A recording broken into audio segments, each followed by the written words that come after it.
শিক্ষার আড়ালে Uttara milestone school and কলেজে জেগে বসেছে জরিমানা সংস্কৃতি।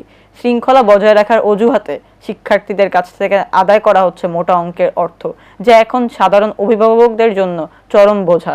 সরকারি নীতিমালাকে বৃদ্ধাঙ্গুলি দেখিয়ে প্রতিষ্ঠানটিতে গেড়ে বসা এই শিক্ষা বাণিজ্য কোমলমতি শিক্ষার্থীদের ভবিষ্যৎকে ঠেলে দিচ্ছে এক মানসিক অস্থিরতার দিকে। বিস্তারিত জানাচ্ছেন মোহাম্মদ মোবারক হোসেন। রাজধানী উত্তরার মাইলস্টোন স্কুল অ্যান্ড কলেজ আভিজাত্য আর শৃঙ্খলার মোড়কে মোড়ানো এই প্রতিষ্ঠানটি ঘিরে এখন উঠেছে এক ভয়াবহ অভিযোগ। শিক্ষার চেয়ে এখানে বড় হয়ে উঠেছে জরিমানার অঙ্ক। হোমওয়ার্ক না করলে গুনতে হচ্ছে 1000 টাকা। শৃঙ্খলার নামে এটি কি শিক্ষা নাকি বাণিজ্যিক শোষণ? এটা সত্য, আমার জন্য নির্ধারণ করা হয়েছে। এই জন্য না করার কারণে 1000 টাকা ফাইন নেওয়া হয়েছে। ফাইনটা যদি পে না করা হয় তাহলে কি এক্সট্রা কোনো চাপ দেওয়া হয় অথবা টিচাররা খারাপ ব্যবহার করে এরকম কিছু? টিচারদেরকে বলা হলে তারা বলে যে দিতে হবেই, মানে এটা না দিলে হবে না, এবং তারা বলে যে যাতে আম্মু আব্বুকে না বলি, এবং নিজেরা যেহেতু আম্মু আব্বুরা বকা দিতে পারে তাই নিজেরাই দিয়ে দিই, ঈদের ফিস থেকে দিয়ে দিই। আচ্ছা, আপনার প্যারেন্টস কি টিচারদের সাথে এই ব্যাপারে কোনো কথা বলেছে কিনা এটা মওকুফ করার জন্য? জি বলেছিলেন, কিন্তু তারা মওকুফ করেনি। তার 1000 টাকা তার হচ্ছে জরিমানা করে, এটা তো কোনো সেন্স বাড়ে না। মূলত এটা হচ্ছে মূল বিষয় যে শুধু তার 1000 টাকা বলতে পারে যে হচ্ছে তুমি যদি এর পরের ক্লাসে যদি এজেল না আনো তাহলে তোমাদের এটা পানিশমেন্ট দেওয়া হবে। এখন কিছু হলে লাইক টাকা যাচ্ছে, যেমন ফিজিক্স, বিশেষ করে যেমন আইসিটি প্র্যাকটিক্যালে খাতা দেখতে মনে হয় না এত দামে, কিন্তু চাই রাখছে 300 টাকা। কিন্তু দেখতে অনেক মনে করেন জাস্ট এতটুকু খাতা 300 টাকা তারা চার্জ করতে, 150 বা হাইস্ট 200 টাকা। কিছু সব কিছু আজকে টাকা লাগছে, কালকে এইসব কারণে টাকা লাগছে, পরশু দিন এটার জন্য ওইটার জন্য, মানে ডেইলি কিছু না কিছুর জন্য টাকা দেওয়া লাগতেছে। আমরা করবো যে টিমের হাতে এসেছে এমন এক অডিও রেকর্ড যেখানে শিক্ষার্থীদের ওপর জরিমানার টাকা আদায়ে চরম মানসিক চাপ প্রয়োগের প্রমাণ মেলে।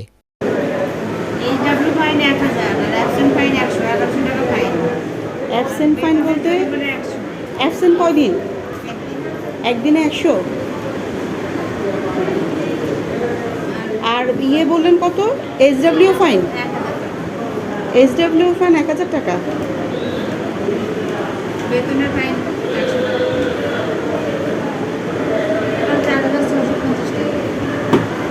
4650 টাকা SW ফাইন সহ। আর বেতন কয়দিন পরে দিলে পরে আপনার 100 টাকা আসতেছে?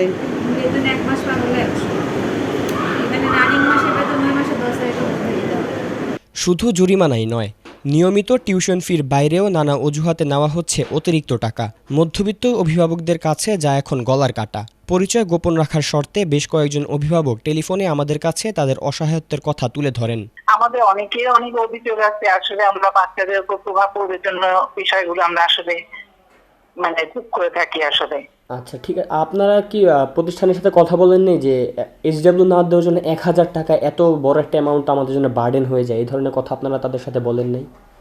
আসলে এর আগে অনেক আমার বাচ্চা তো আসলে নার্সারি থেকে এখানে পড়ে, তো বহু রকম করেও কোনো কিছু কাজ হয়নি, এই জন্য আসলে চুপ করে আছি। সত্যি কথা বলতে কি, মাইলস্টোনের এই বছরের আচরণটা আমি আসলে অবাক।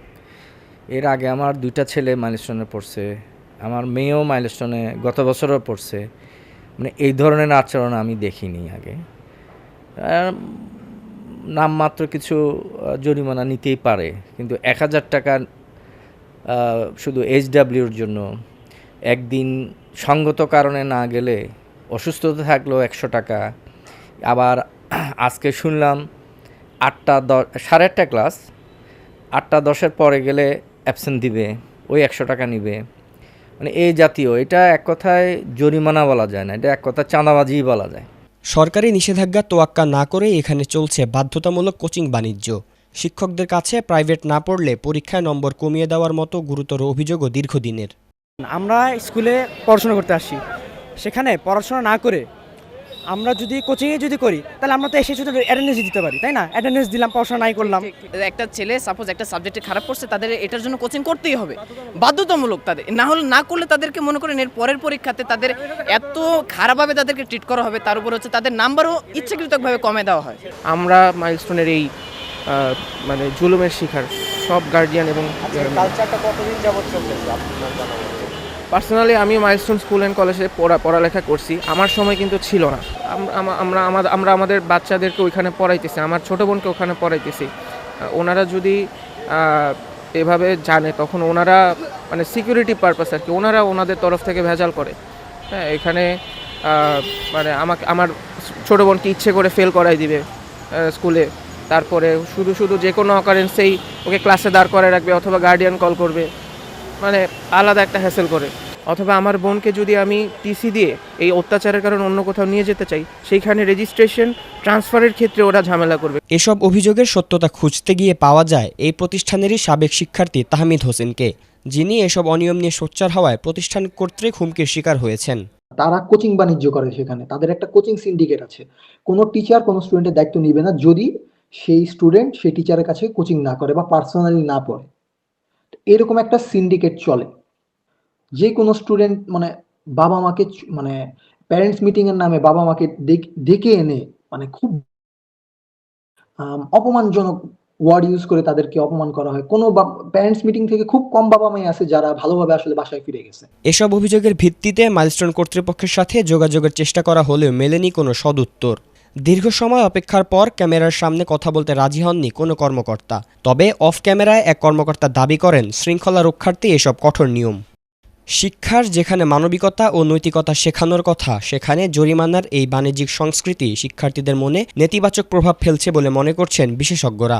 আমাদের দেশের শিক্ষা প্রতিষ্ঠানগুলোতে না এক ইউনিফাইড নিয়ম নাই, এক এক প্রতিষ্ঠান এক এক ভাবে ফলো করে। একটা হোমওয়ার্ক না করলে 1000 টাকা জরিমানা, টাকাটা দেবে কে? টাকাটা তো অভিভাবকের কাছ থেকে আসবে, তাই না? জি হ্যাঁ, তাহলে সুতরাং সেটা কিন্তু একটা চাপ তৈরি হবে অভিভাবকদের প্রতি। আর একটা নেগেটিভ দিক হলো অনেক সময় অনেক ছাত্র এইটা অভিভাবকদেরকে হয়তো জানতে দিতে চাইবেন না। অনেক সময় তারা মিথ্যার আশ্রয় নেবে। কি করবে? হয়তো বাবার কাছ থেকে অন্য কিছু বলে টাকা নিবে, বলবে আমি রেস্টুরেন্টে খাবো, বলবে আমি একটা কাজ করবো, কিন্তু আলটিমেটলি ও ওই টাকা দিয়ে হয়তো জরিমানাটা দিবে। একটা খারাপ অভ্যাস ছাত্রদের মধ্যে তৈরি হওয়ার চান্স আছে। একটা নতুন নেগেটিভ কালচার তৈরি হবে যেটার প্রভাব অনেক বেশি। এই যে মানসিক চাপ, এটাও তৈরি হবে। আবার তাতে সাথে ফ্যামিলির চাপ কিন্তু আছে, সব ফ্যামিলি টাকা দিতে পারবে না। এটা ঠিক যে এর কারণে কিছুটা ছেলে মেয়েদের মধ্যে চাপ তৈরি হবে, তারা হয়তো আগের চেয়ে বেশি হোমওয়ার্ক করবে, কিন্তু এটা কোনো ভালো সমাধান না। কি সমাধান হতে পারতো আমি যদি বলি, যে যারা হোমওয়ার্ক দিচ্ছে না তাদের নিয়মিত প্যারেন্টসদেরকে আপডেট করা। তারা যদি প্যারেন্টসদেরকে এই বিষয়টা অবগত করে আপনার ছেলে মেয়ে কিন্তু হোমওয়ার্ক করছে না, এটা কিন্তু সে পিছিয়ে পড়বে। কারণ নাম্বারের কোনো শাস্তি, নাম্বারের শাস্তি মানে বুঝছেন যে আসলে না করলে সে নাম্বার কম পাবে, এত নাম্বার কম পাবে। এই জিনিসগুলো কিছুটা চলে, কিন্তু আমি এই টাকার জরিমানা একজন শিক্ষাবিজ্ঞানের মানুষ হিসেবে আমি বলতে পারি না যে এটা ভালো কোনো কিছু। শৃঙ্খলার দোহাই দিয়ে শিক্ষার্থীদের ওপর এমন আর্থিক দণ্ড চাপিয়ে দেওয়া কেবল অমানবিকই নয়, বরং তা শিক্ষার স্বাভাবিক বিকাশে বড় প্রতিবন্ধকতা সৃষ্টি করছে। মোহাম্মদ মোবারক হোসেন, আমরা করব জয়, এটিএন বাংলা, ঢাকা।